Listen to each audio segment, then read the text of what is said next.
Today he will be discussing his book, Spy Trade, The Myths and Reality of U.S.-Israel Economic Relations, as well as challenging the facts and representations made at the February 23rd campus presentation by author Dan Senor of the book Startup Nation, The Story of Israel's Economic Miracle.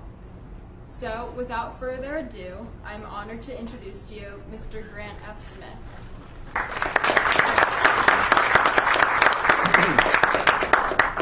I'd like to thank Ms. Roberti for inviting me in the Finance and Economics Council. As she mentioned, I'm here for a specific reason. And I think you'll find out I've got an interesting point of view that's quite different than what was presented on campus by Dan Senor in his February presentation. In 2009, there were two books that came out which focused intently on U.S.-Israeli economic development and trade relations. One of them is a huge bestseller. Guess which one that is? It's not mine. One of them is an okay seller. That's Spy Trade.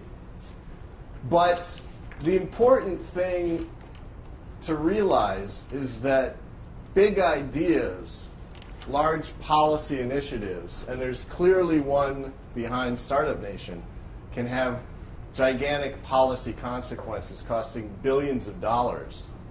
And that's exactly what my book, Spy Trade, attempts to look at. Now, the two books are completely different in approach. I do recommend that everybody read Startup Nation. It's a fascinating book. It's got Harvard Business School quality case studies. It's got pithy quotes. It's got very interesting ideas. The best one, I think, is the idea of irreverence and challenging and not accepting authority or convention, the idea of chutzpah, the idea of Israeli executives being beat up by their minions who are challenging their authority and ideas. But it's also got a package in its recommendations. And I would argue, and will argue tonight, that the fundamental input and research into this book is incomplete, and that therefore the recommendations that come out of it are faulty and could have disastrous consequences. The other book, Spy Trade, is based on years of bothering the U.S. Trade Representative, the International Trade Commission, the CIA, the Department of Defense, the Federal Bureau of Investigation, to release all of the documents about what was occurring at the level of national security and covert relations during the formation of America's first bilateral free trade agreement. It takes the view that because of promises made for covert operations and cover-ups and the disenfranchisement of U.S. industries and industry groups, that there's some very big, very unsustainable problems that have guided subsequent trade policy, but in particular affect this particular relationship. So it's, I think, incumbent upon me to tell you at least one chapter from my book about this approach. Spy Trade really begins looking at a period of time that's remarkably similar today, where you have kleptocratic regimes being overthrown by popular revolutions. In 1979, this meant the Somoza regime in Nicaragua and, of course, the Shah in Iran, which were governing with unpopular regimes with quite a bit of support from the United States and from Israel. In fact, Israel was pumping in hundreds of millions of dollars to prop up their market in Nicaragua right up until the fall of the Somozas.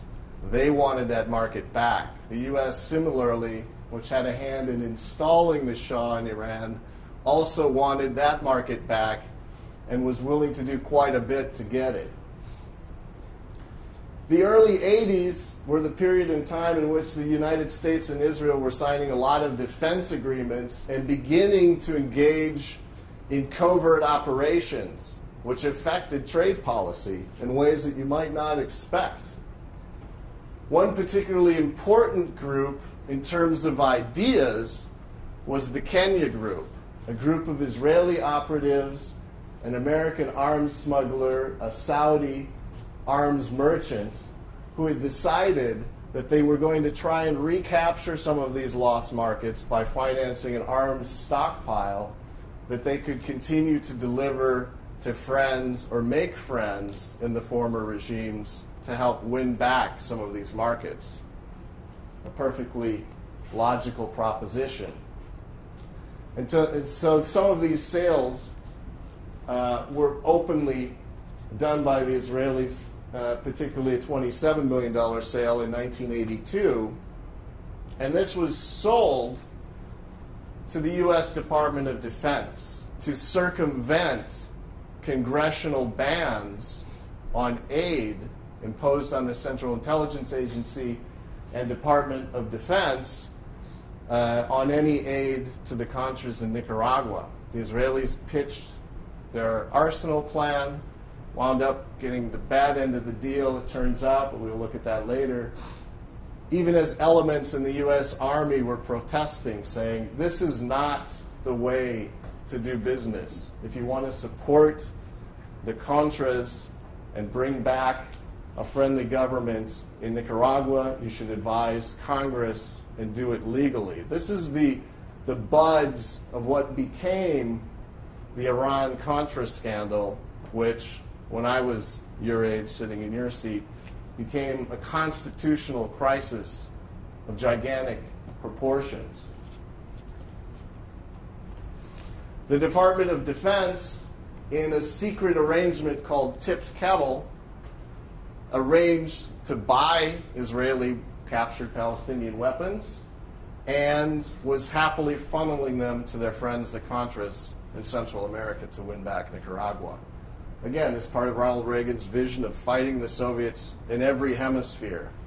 And in exchange, according to documents declassified in the Iran-Contra hearings, after all of this blew up, the Department of Defense guaranteed military and, in particular, enhanced economic help to Israel. These guarantees would have an effect on the development of the bilateral free trade agreements, but the military-to-military development between the two countries was ongoing from the 1970s. The U.S. saw Israel as a Cold War ally. They had beaten up countries in the Six-Day War in 1967, and that merited a lot of attention from the Department of Defense. This led to the exchange of data to develop electronic warfare. It led to offering Israel the ability to sell into the Department of Defense just like a NATO ally. It led to strategic cooperation agreements. It led to a commitment to buy $200 million worth of weapons every year. But these were memorandums of understanding. And Israel's biggest ally in the United States, the American Israel Public Affairs Committee, wanted a permanent, binding, non-renewable commitment. And so it issued a series of reports making the case that the U.S. and Israel should be partners, that Israel should be working to provide medical support, that it should be providing goods and services just like a NATO ally. So this lobbying was ongoing. But the big enchilada was when the free trade agreement was proposed. Now, after World War II, when the U.S. was a dominant economic power, the idea of in the GATT, the General Agreement on Tariffs and Trade, and the idea that everybody should lower tariffs was in place, but within that trading scheme, you could also have bilateral deals with key trading partners where you'd offer enhanced market access.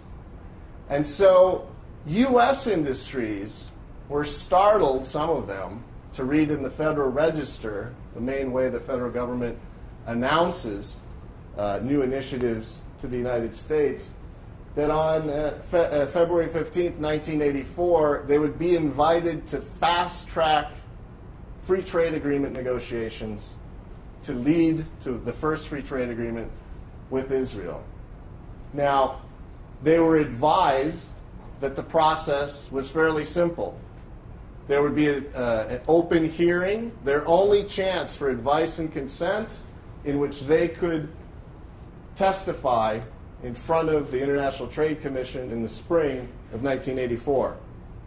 Then the executive would study, it would decide which industries in the U.S. should be protected, which not, negotiate with the Israelis, send the thing to both executives to sign, ratified in Congress. But Congress would not be able to pick it apart and say, no, I want to protect the apple growers in my region, or I want to protect this infant industry. It was an up or down vote. That's what made it fast track. And that's what made it dangerous. Every single American industry that went into this process should have, in reality, run. Why? Those lobbying against this free trade agreement, and by the way, if you looked up in The Wealth of Nations by Adam Smith or David Ricardo's economic treatise, they would talk about free trade as something radically different than what we talk about today. To them, free trade was one nation and another nation exchanging goods and creating more wealth through comparative advantage. It didn't even involve governments. At best, the original economic thinkers would call what was being negotiated some sort of intergovernmental bilateral trade agreement, but they wouldn't necessarily call it free trade. The American contingent lobbying against this free trade agreement was enormous. The AFL-CIO didn't want it. They saw it as a creeping way to lower wages. The American bromine industry saw a competitor. Israel and the U.S. are the biggest bromine producers. It's a very important chemical. It's used as fuel additives and whatnot. The Monsanto had bad experiences with international trade, and in particular protecting patent rights in Israel, and drolly suggested that if the U.S. wanted to accelerate trade, it should really look at developed countries and not developing countries. Those lobbying for the free trade agreement consisted of a lot of organizations that didn't have much to do with international trade. The most important banks and some manufacturers, but the one that was really calling the shots and driving the process, of course, is the American Israel Public Affairs Committee. Its executive director advised the U.S. sternly that it should not protect any industries whatsoever, that it should instead make sure that it wasn't creating exclusion after exclusion, and that it should maintain the U.S.'s participation in this market, which was negotiating with the European community at that time for a free trade agreement as well. So the lobbying was going along about the way you would expect it until espionage. When a delegation of Department of Commerce officials traveled to Jerusalem in spring to begin one-on-one negotiations, they quickly learned that the Israelis had access to all of the confidential business data, market share data, and information submitted by U.S. companies for consideration by the U.S. Trade Representative. Now again, in this federal notice, all of them had been assured that if they wanted the best deal, they better be ready to submit their best argument for why or why not they should be protected. What they found out in Jerusalem is that the U.S. Embassy here in Washington, D.C. had forwarded all of the confidential negotiation points. Now, this didn't fluster AIPAC, which issued a 46-page memorandum stating clearly that, hey, both sides will gain. There are at least 13 U.S. industries that will get a great deal out of this. But the problem couldn't be avoided. The U.S. bromine industry, which wanted to protect itself, had then Governor Bill Clinton come up to Washington and say, hey, there are 2 counties producing this stuff. We got a few thousand jobs. They don't want to compete against a state-owned industry. They went after the process was well underway and asked just how much of our information was lost. And you have to think about this from a marketing and sales standpoint. They lost everything to a new market entrant. Production cost, shipping cost, the cost of depreciation of equipment. Information that any new entrant to the market would have wanted, they wrapped it up in a bow and lost it to a gigantic competitor coming into the market. The campaign went on. Dan Halpern, Minister of Economics from the Israeli Embassy, told the U.S. and the New York Times that the U.S. would have to open up its market. They would have to do at least this to maintain a 20% share of Israel's market, which is remarkably prescient, since that's about what the U.S. has today. The New York Times talked about industries that would be negatively affected and admitted that, well, this is primarily a way to help countries we consider strategically important. It's a way of helping countries we consider politically important. The Providence, Rhode Island Journal is a little bit more blunt.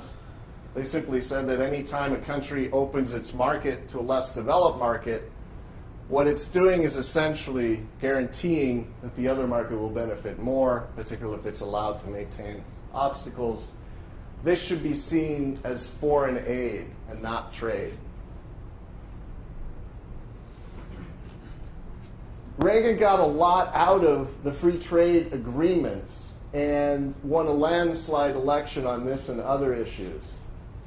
The free trade agreement was ultimately signed and ratified on September 1, 1985. And the covert operations that we talked about at the beginning went on apace. In 1985 and 86, the two came together. Jonathan Pollard, an Israeli spy who stole 1 million documents, quickly blew the U.S.-Israeli relationship apart only 1 month after this trade pact had been signed, upsetting everybody. The FBI, seeing this as part of a larger espionage network, reopened its investigation of both the American Israel Public Affairs Committee and any people who had information in how all of this confidential U.S. trade data had been lost. The AIPAC employees got lawyered up. And by the way, all this information declassified in 2009. Nobody really knew what happened until the FBI finally let loose these documents. They quickly admitted that, you know what, when we obtained this document and were ordered to return it, we made a copy before we gave it back. And the agents were stunned. They were filling out Form FD 302s because they wanted to prosecute. They were out for blood. They wanted people to pay back for the loss of this data. Oh, and by the way, we also got the report from the Israeli embassy. Dan Halpern, to be exact, gave it to us. So, after consultations with the U.S. Department of State, the FBI investigation turned to the Israeli embassy and met with Dan Halpern, who admitted 2 things very quickly. Number 1, yes, I obtained the secret report. and I gave it to AIPAC. I wanted them to lobby for the best agreement they could get. Number two, I'm claiming diplomatic immunity from prosecution. You can't touch me.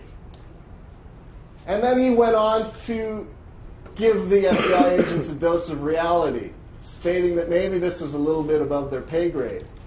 He told them an American was concerned that the U.S. was not holding up its end of the bargain. And this clearly means the U.S. was not upholding its end of the bargain, the Department of Defense agreement to boost the economy, not make waves, and pass this agreement without a hitch. Dan Halpern was essentially telling the FBI that what he was doing was cashing in for the covert operation support. Now, the U.S. Trade Representative refuses to declassify that 300-page report. And I see this a lot because I've been going after government documents for 10 years. Whenever there's something really juicy politically, whenever there's crime involved with governments acting badly, what do? They don't release it under national security. This will damage national security, even though the FBI had already stated that this report contained no national defense information whatsoever. It's bromine prices. Valuable stuff to the right people, but not of national defense caliber. Who won in all of this? Well, nobody really on the covert operations side. The Contras had a rough time, and the entire Iran-Contra funding, the weapons from Israel into Nicaragua, this later blossomed into U.S. weapons being sold to Iran, to free hostages. None of that stuff worked out. It was all exposed in the Lebanese newspaper. It exploded into the media. Reagan lost 20 points, and the thing looked like a scandal that was going to take down the government. People were indicted, they were prosecuted, felony convictions, which were only unwound during the George H.W. Bush pardons. The FBI hit a roadblock with Halpern. He was saying, look, we're giving you covert assistance, you're giving us economic assistance. What's the problem? The DOJ terminates the FBI investigation, never quite knowing what was going on. So what Spy Trade is arguing in this case, oh, and by the way, the Israelis never got their money for the captured Palestinian weapons. They were trying to submit a bill for the next couple of years. The Department of Defense never paid it. The operation was a success. We did everything you told us to do. Why don't you pay us? And they never got paid. But what lasted? The Soviet Union's collapsed. Daniel Ortega was elected in 2006. George Bush called him and said, congratulations. All of the reasons the U.S. tried to get into Iran through weapons sales didn't work out. What has lasted? The free trade agreement. And the question is, what are we getting for all of this? Israel continues to have wonderful trade preferences with the U.S. A 20% ad valorem tariff, corrective surcharges, duties in the event of any devaluation, floating infant industry protection. So what we have here is a closed trading system that can close itself and an open one. You have an export promotion on one side, you have the benefactor on the other. And as you might expect, this has produced an anomaly, a trade anomaly in all of our bilateral agreements. We have bilateral agreements with Singapore, Australia, Chile. We're negotiating one with Colombia. That'll probably pass soon, Oman. But there's only one which has produced a consistent and ongoing deficit. And it's been about $10 billion over the last 10 years. The U.S. sells 11 into Israel. Israel sells $20.8 billion into the U.S. Trade and services, which isn't even managed that much by the agreement, is about what you'd expect it to be because nobody has a built-in advantage. It's about even. And if you compare this trade agreement with all of our other bilateral agreements, a pattern emerges. I had a chance during research for my book to call Martin Indyk, who was the guy in charge of AIPAC research for the trade negotiations. And he didn't want to talk about the classified report. Didn't want to get into that. But he did say something that was very intelligent. He said, you know what this really was? For Reagan, it was a wedge to open up Congress to free trade agreements. It was something that AIPAC could help them with that would let them pass something they really wanted. And the question is, though, and he's mentioned this over and over again as a major policy impact on trade deals ever since and on trade policy in general, did we really get that much out of it? I would agree with Indyk that it had a tremendous impact, but the U.S. trade deficit when this was passed in 1985 was minuscule compared to the $500 billion it's reached today. The Obama administration is running in place, trying to come up with their new export initiative in which they're going to suddenly reverse this and export more than we import. But we're Americans. We love foreign goods. What are we going to do? Make stuff and sell it? Again, the anomaly is clear. In the U.S.-Chile FTA, there's no trade preference. Sometimes we benefit more than they do. It's a random walk. We had a $3.9 billion surplus last year. The U.S.-Singapore, $11.7 billion. But what you see over time, if you aggregate all of the trade agreements, all of the other bilaterals, is that they work. They produce enhanced bilateral trade.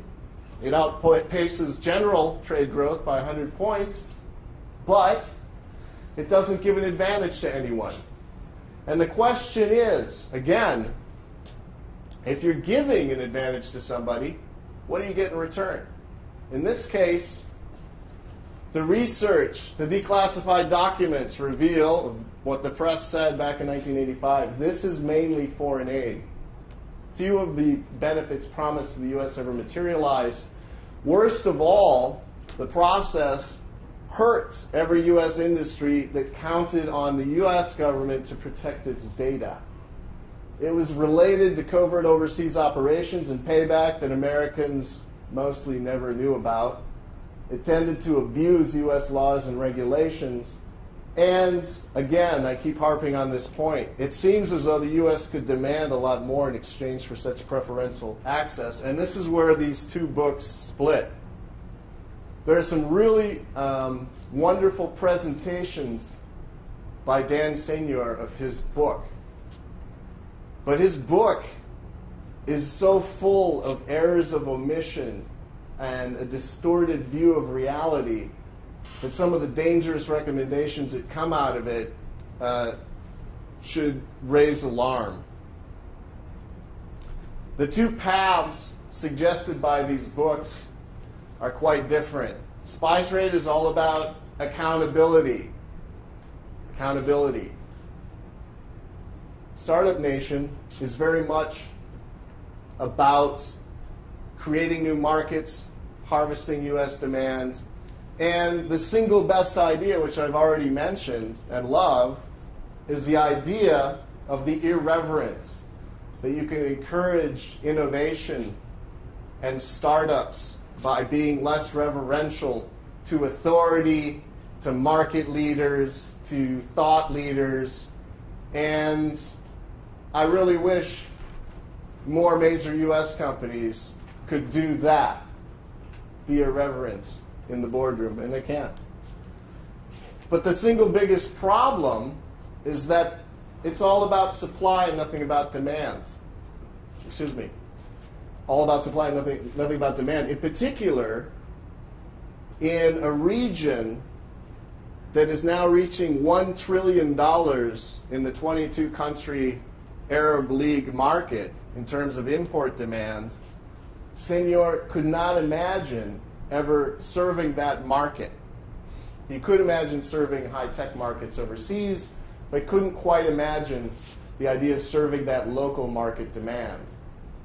And it also ignores how a lot of that innovative supply was created.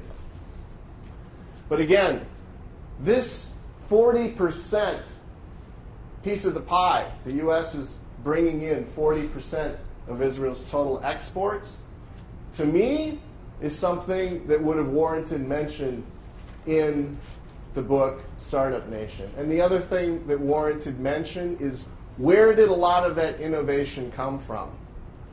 Statistically and by data, the Israeli economy has benefited enormously from violating intellectual property rights of other countries, from outright theft of capital goods, of patents. In fact, the second largest export, which went from virtually nothing 2 decades ago to $5.3 billion, is today a major conflict between the two countries and probably not sustainable. In 1967, Israel said to every pharmaceutical producer, if you do not actively market your product in our country, you don't have any patent rights. We'll copy it and sell it. So you better come into our market. In 1984, the American Israel Public Affairs Committee told U.S. pharmaceutical makers, you need to be in the Israeli market. Don't give short shrift to this market. And ever since then, clinical dossiers, which are required to be submitted to the Ministry of Health, have provided an unending supply of formulas that could then be subtly changed with inert compounds and relaunched as at-risk products in the U.S. market. And this has created a billion-dollar industry for the Israelis, and they're very open about the fact that they'd sure like to protect that. Israeli generics producers can, as one market analyst said, capture 80% of an innovator's market. Not by innovating, but by copying and patent challenges. So in the pharmaceutical area, you don't find much information in Startup Nation about that type of innovation because it's not innovation. And it led to an agreement in which Israelis would finally harmonize their intellectual property laws with developed country standards and stop doing this type of at-risk launch. And in that way, stay off the punitive U.S. Trade Representative list of intellectual property violators. So that, I think, is one issue in terms of generating supply that should have been included. But the other big one is the Israeli nuclear weapons program. Now, the book is a wonderful read in that it considers not just businesses as startups, but the entire country as a startup. And surely, going from a desert backwater in 20 years to a world nuclear power was a heck of a startup.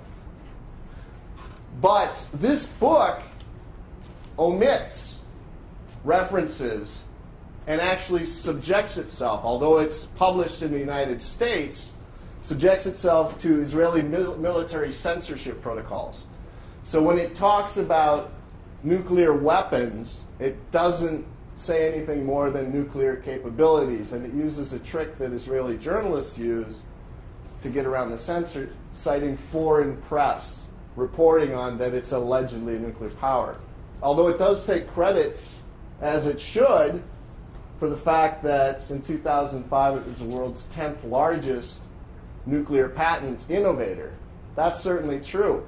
But by failing to address this issue honestly as part of its startup theme, it really calls into question a lot of the rest of the book, because this would have been a big one in any discussion of startup nations. And it's had a massive impact on the United States because, like some other actions, the U.S. never wanted this country to go nuclear. In fact, the Kennedy administration worked assiduously pressuring for international inspections of the Dimona plant, pressuring the Israelis not to go nuclear, had the CIA study what would happen if they did, and the CIA found out that, you know what would happen if they go nuclear? What will happen is they'll be less inclined to be pressured into agreements they don't like. They'll have a better sense of security and self-reliance. Good things for them, not such good things for the U.S., which wanted to have more influence and more power over this, but lost control of its own industrial base. There's a continuing declassification process going on with the NUMEC case. And NUMEC case is the Nuclear Materials and Equipment Corporation in Pennsylvania, which was the site of a massive loss of highly enriched uranium during the time that Israel was wrapping up its nuclear weapons program. 4 people applied for the right to visit the NUMEC plant with the Atomic Energy Commission, and that's defunct now, but they told the AEC they were variously engaged in thermal electronics and needed to visit the plant. In reality, we now know, thanks to tell-all histories, that the top project director of the Rafael nuclear bomb project visited, that Ephraim Begin, head of Israeli technical services for secret services, was there. Rafael Eaton, who was a big person in terms of putting together the economic espionage network in the U.S., and his right-hand man on overseas operations, was there. This guy's a hero.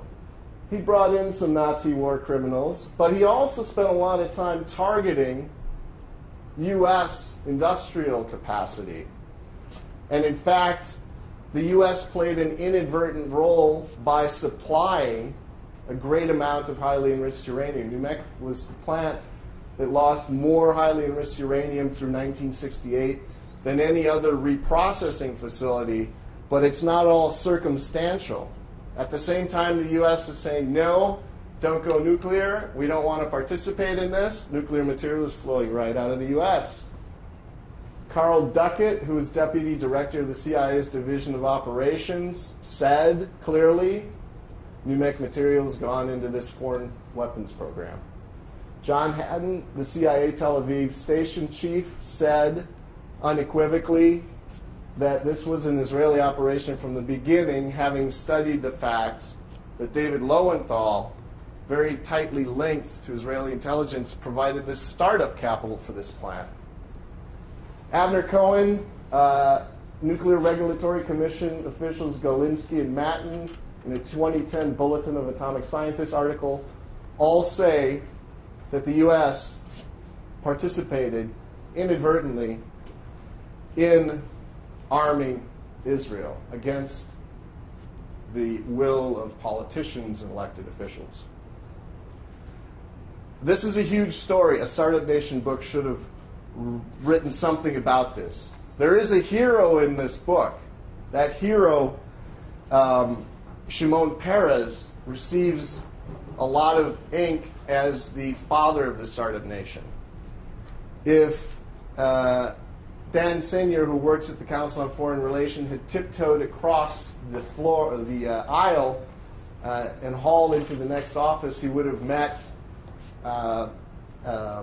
Sasha Polakov-Saransky, who, doing research with the South Africans, discovered that Shimon Peres actually offered nuclear-tipped Jericho missiles to apartheid South Africa. Why can't that be in the nuclear entrepreneurship section of Startup Nation? But I'm just picking out some of the biggest examples. If you're going to take an honest approach to how the U.S. and Israel have interacted since 1945, you have to mention, and he does mention David Ben-Gurion's emissaries to the United States, you have to mention the massive Haganah smuggling network that was put in place in this country to arm Israel for its war of independence. In the midst of the War Assets Administration's attempt to turn into scrap all of the surplus U.S. weaponry from the Second World War and arms export controls designed to keep all of the World War II surplus from flowing overseas, David Ben-Gurion successfully put together a network with Rudolf Sonnenborn that was able to move tons of smuggled weapons from the U.S. to Israel.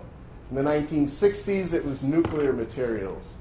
In the 1980s, 70s, and 80s, it was weapons-related designs. 86, 87, Pollard with National Defense Information, and we've got recent cases still pending of people supposedly going after Akamai's data, supposedly being willing to sell nuclear-related and spatial and satellite-related intellectual property. Now, weapons are one of Israel's top exports. It's gone from a top 20 to a top 10 exporter. Not so much through innovation as a startup nation, which is why he mainly avoids the topic, but from the successful copying of a lot of the systems that it's been able to receive from the United States. And unfortunately for the United States, we have very aggressive vendors of Sidewinder missiles, very aggressive vendors of Patriot missile batteries, very aggressive vendors. And what they can't sell to anybody who has cash, well, at times Israelis have been willing to sell a very similar system that they sometimes market as 90% U.S. design, and which has sometimes ended up on a battlefield opposite U.S. Marines, such as the case of tank sites in Iraq.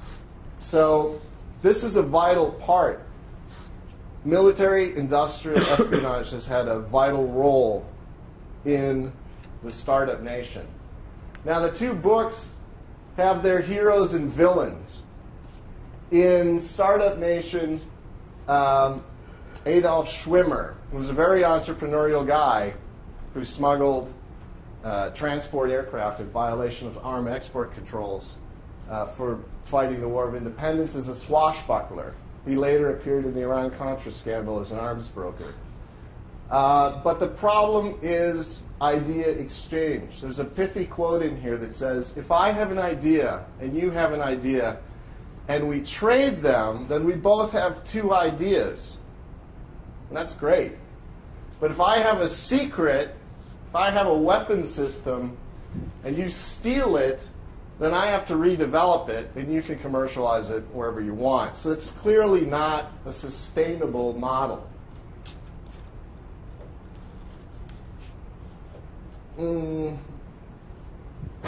Startup Nation is about breaking conventions, but if you look at history, the history is also about breaking laws. One of the biggest problems with Startup Nation is that it wants to sell constant conflict, which the authors allege is vital to having created an entrepreneurial economy. They would like the West to recognize that as a competitive advantage. So again, the West, or at least the U.S., is iffy about the nuclear weapons capability, and now we're being asked to also consider that constant conflict is from now on going to be a competitive advantage. Does the West really want that? Does the West really want to accept that at this point? Senor is also very persuasive in saying that the West owes this to Israel. But I would say in the case of the U.S., given all of the past trafficking unfair advantages in terms of the process with U.S. companies, military-industrial espionage, is that really true? Do we really owe that much more? This is a beautiful idea. I wish more Americans adopted this questioning attitude. Because the real question is, how long can this last? Is this sustainable? U.S. industries, how long are they going to be participants in this type of trade agreement? Where is the accountability? Are we arriving at an inflection point where so many people, like our friends across North Africa and the Arab world who are fed up, how much longer are they going to accept in our WikiLeaks instant disclosure world, none of these secrets would have lasted as long today, I'm sure. How much longer will it last?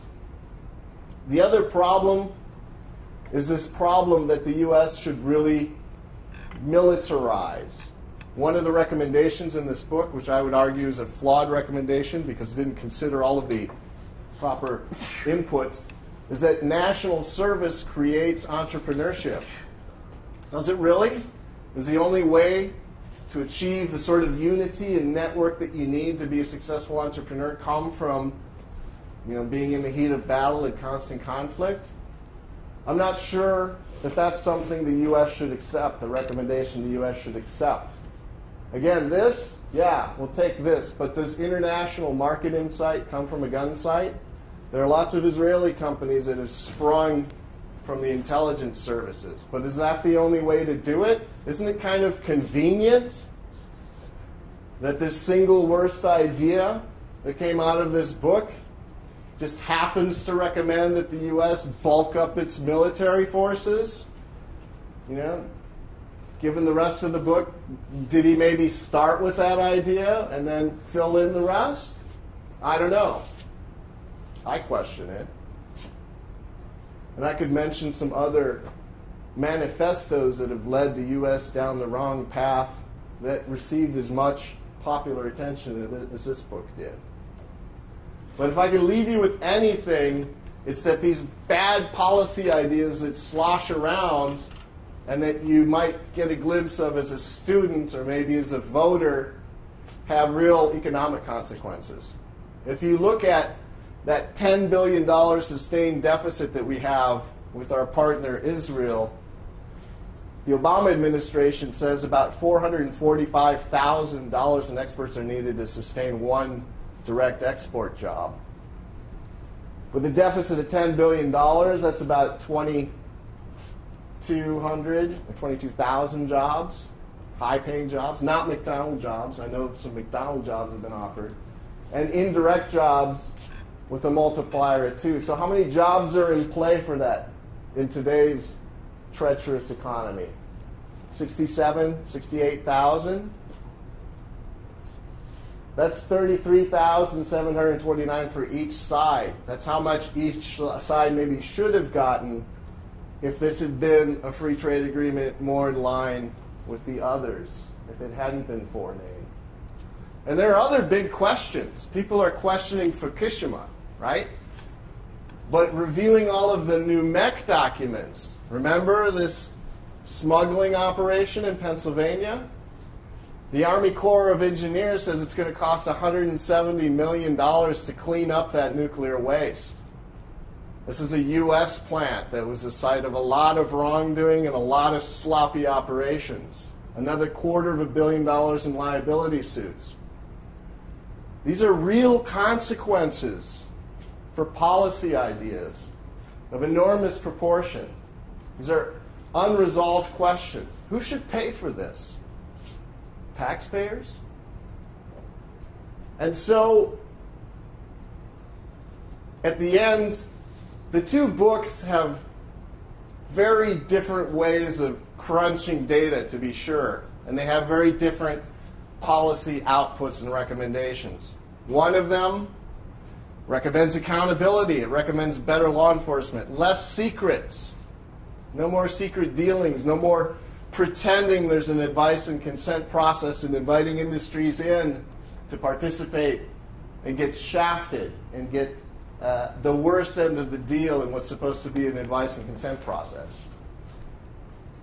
The people who are going to make sure, of course, that we have better governance, better processes, are sitting in universities.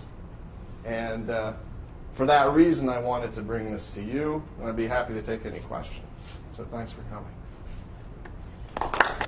It seems like at least like Israel as a state owes more to us than we owe to them at this point. But and then you speak about how, in some ways, the U.S. government sponsored these deals in order to further political goals.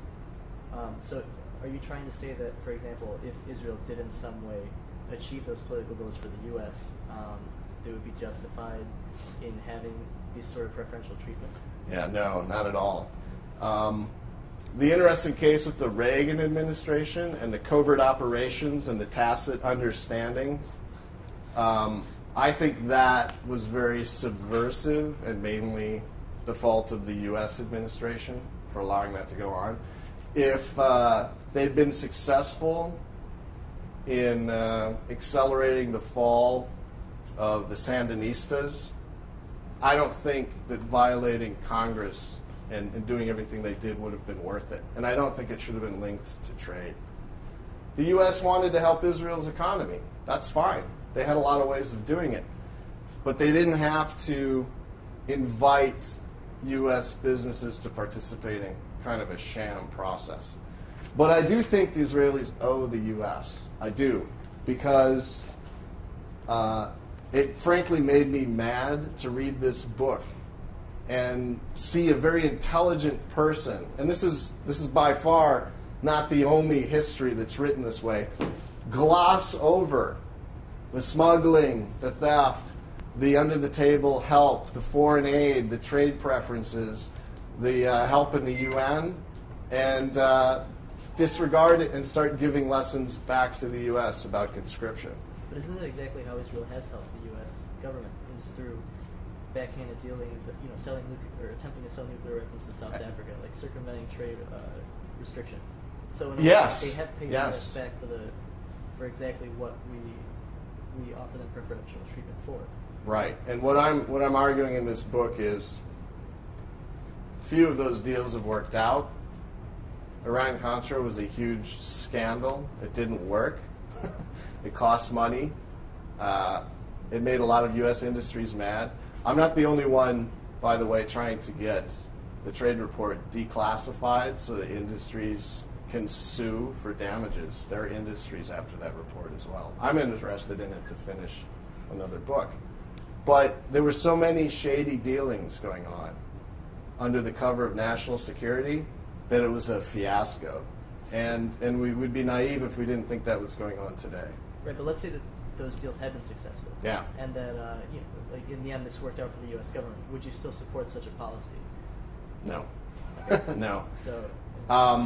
In business school, you don't learn a lot of ethics. You don't sit. When I was sitting in your chair, people were talking about Enron, this incredible financial powerhouse that was just delivering results.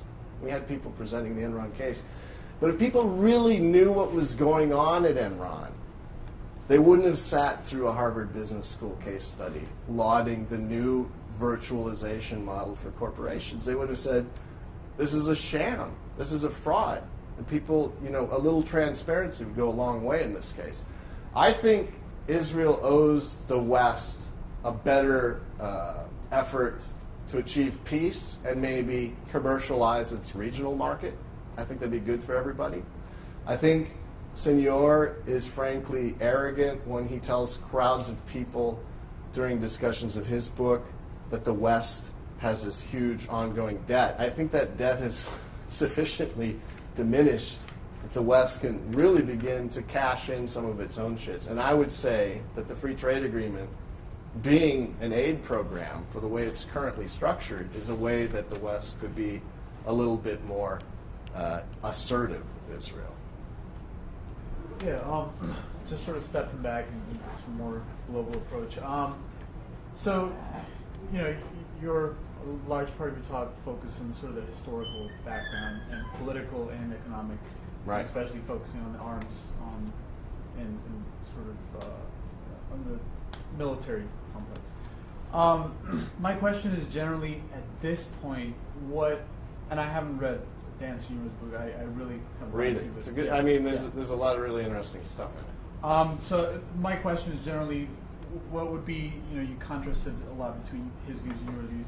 What would you say that the differences are in terms of your view on the current sort of advantage for each nation in terms of the political, socio-political, I guess just state of affairs at this point? Is it still? Does Israel still constitute as important of an ally in the Middle East, considering all that's going on? What would your views be, pro or con? Yeah, I mean, you could make the argument at the height of the Cold War when they were beating up on Soviet client states that it was vital. Now, I don't think we know what's going to happen with all of these revolutions that are occurring. But what's in play here is not so much the U.S.-Israel Free Trade Agreement. That'll probably never, ever be changed for a lot of reasons, having to do with, domestic interests, political interests, as the newspapers say. But what's in play here is the Colombia Free Trade Agreement. Is that going to be all about basing rights? Because we got kicked out of Ecuador and we've got to give Colombia something. What about new bilateral free trade agreements? And so I see this question as of interest to people generally as just being a big issue about free trade, a big issue about how the U.S. negotiates free trade agreements. But I also think that the Israelis don't need it anymore. They got a lot of benefits, and that the U.S. should be asking for more in return for this market access. It should make more demands in terms of peace talks, more demands in terms of regional trade as opposed to just trade with the U.S. Because in a way, this is like a crutch for the Israelis. They know they can sell 40% into the U.S. That means they never have to deal with the Arabs, and they should deal with them more. There have been some good steps with Jordan, with Egypt, but they could clearly be doing more. So I see it as something that should probably change, should be used as leverage. Anyone else? You had a question? How significant do you think the rhetoric of Dan and Senor's rhetoric for people who have a similar point of view in terms of preventing your case of getting people to declassify some of this FBI information for suing or getting those businesses that lost out in this deal making a comeback, or how significant are these commentators in terms of the government sort of realizing the setbacks or the power they actually have? Well, that's just the issue. That is the issue. He's a powerful voice. Okay, this is a very powerful person. Came out as an intern from the American Israel Public Affairs Committee, went to Harvard Business School, got a job with the Iraq occupation forces, telling the U.S. what was going on with Iraq. Very interested in U.S. military action in the region. Don't know what his policy on attacking Iran is. But this is a significant voice. And I'm arguing that the school of thought has produced other significant recommendations. My big issue with this recommendation is the normalization of conflict as a competitive advantage. I don't think he cares whether the history of the trade agreement comes out or not. I don't think he's an obstacle. The recommendation of U.S. militarizing itself so it can emulate this strategy, I find that to be disingenuous. There are a lot of, frankly, self-serving policy recommendations that have come out of the Council on Foreign Relations, the American Enterprise Institute, and others with other great ideas, like the Clean Break Plan, the strategy for securing the realm that came out of the American Enterprise Institute, a small group of scholars that wanted to have more U.S. conflict in the Middle East, invade Iraq, and then all of these policy advisors wound up in the Bush administration. I mean, these ideas have enormous consequences. So what didn't happen before the Iraq War, for example, should happen after any major manifesto with such huge recommendations comes out. I think it's now incumbent upon Americans who know something about these topics, particularly in academia, to step out and challenge some of the big thinkers. Now, again, this is a bestseller. This has been reviewed favorably in the Washington Post. Not a single one of its recommendations have been challenged. And it frankly drove me crazy because I had spent 5 years researching the same stuff and came to such drastically different conclusions. And so I think it's, whether it's successful or not, if you have a disagreement, you have to seek out venues to challenge such big ideas. So That's why I'm thankful for being able to come here, the site of Senor's last major appearance. Someone else have a question? Oh, go ahead. First of all, thank you for coming to our university to speak with us. So according to your timeline from 1945 to 2010, we still have espionage going on. So are there any huge efforts in preventing that? And if there are, they seem useless if they're still going on. Yeah, that's a good question. You know, I've had a chance to interview some spectacular former FBI agents like Colleen Rowley, and she mentions the fact that after 9/11, 400 of their white-collar people were transferred to terrorism. And I don't know how much the counterintelligence area has been gutted, but the U.S. has problems with Russia, China, European countries. You know, there's always economic espionage going on. And are they catching a lot of people? No. A lot of it's freelance, too. Elliot Doxer of Akamai, which is a great company out of Boston, apparently took it upon himself to offer the Israelis a client list so that they could look at different data movement in the region. He apparently did that of his own volition for his own profit. So the nature of it has changed somewhat. It's not necessarily always directed from the foreign country to the U.S. But I do think it's rampant. It's really hard to protect an idea. It's not always good when I have an idea and you have an idea that we interchange them. It's not always a good thing. So, major challenge. Okay, people are starting to look at the door, and I've got something to do as well. So, did you have another question? No? Okay. Well, thank you for coming. It's been great for us.